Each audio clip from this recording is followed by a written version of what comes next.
Hello everybody and welcome back. We're in chapter 7 and we're going to go ahead and move into section 3 now. Section 3 deals with what guides our ethical decisions. The book breaks it down into 3 major categories, and then each of those categories breaks down into subcategories. We'll see how that plays out with regards to what guides our ethical decisions. The first category is duty-based, the second is utilitarianism, and the third major category is corporate social responsibility.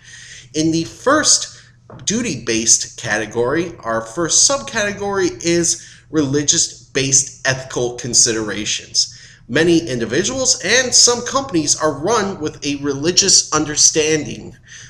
2 perfect examples of this. One is Chick-fil-A. It's a fast food restaurant that they have here in Florida and across a lot of states. It is actually closed on Sundays in honor of its religious understanding that you shouldn't work on Sundays. It follows the Judeo-Christian as a day of rest for Sundays, so they're closed on Sundays. Another one that's popped up in the news lately is a store called Hobby Lobby. It basically sells craft supplies. Well, Hobby Lobby did not want to follow through with the Obamacare regulation of providing birth control to its employees because the company found that it infringed upon its religious understanding. Now, that case went up before the Supreme Court. So it's just 2 examples about how the corporate world can be guided by religious ethical decisions.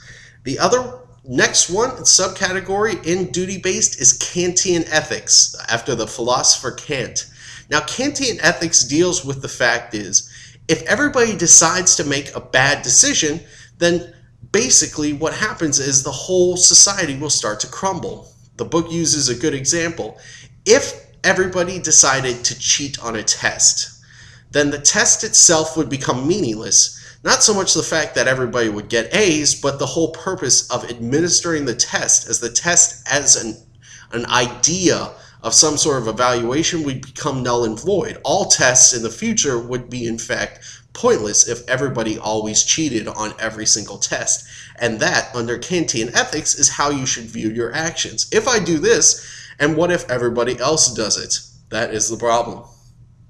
The last subcategory in duty-based is rights, specifically my rights versus your rights, or how do my actions infringe upon your rights. A perfect example to keep in mind is the right to privacy.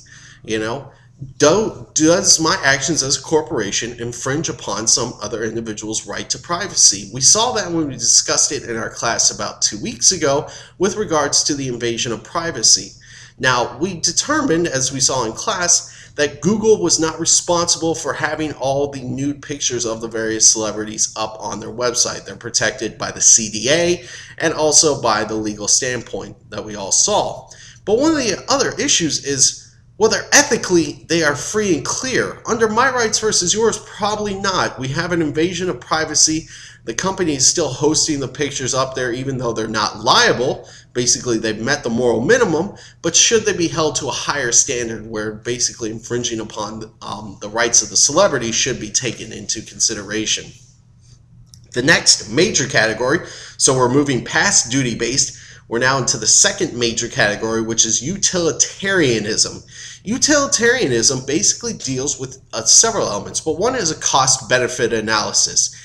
If the ends justify the means, basically, if the decision at the end of the day turns out to benefit the majority of people in society, then that is usually ethically the right decision. That means if you get more of a benefit than you do a deficit, then basically that is the right ethical choice. It looks at the consequences of the actions. Basically, it tells individuals, look, you're going to make a decision.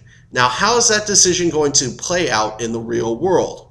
Is it going to be beneficial or not? Do your cost-benefit analysis. Essentially weigh your pros and cons. If there's more pros than there are cons, then basically you've made the right ethical choice. Into the third and final of the major categories is corporate social responsibility. Corporate social responsibility has to deal with companies, and the individuals who run them should take into consideration good ethical choices. Now, this comes into a fascinating concept. Like I said in the beginning of class, a company is just a sheet of paper. It's words on a sheet of paper where it recognizes that this company, is in fact doing business in the state of Florida. It's just a sheet of paper recognizing that this is an individual entity, gets its own tax ID number, etc., etc. A company is run by people, has people as employees, but the company itself, its actual existence, is a sheet of paper recognized by a particular state it was recorded in. So, what corporate social responsibility says, the people who are running companies should make good decisions, should let morality into their decision making. One of the issues is stakeholders versus shareholders. Shareholders are individuals who have monetary interest in a company. Stakeholders are people who have maybe a monetary interest, but also other interests inside of a company. The book gives great examples, and I want you to think of what are some other stakeholders. I'll give you a few examples. Customers, vendors are what we call stakeholders, people who have an interest in how a company runs.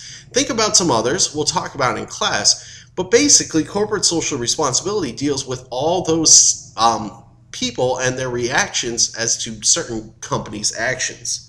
The final one is corporate citizenship.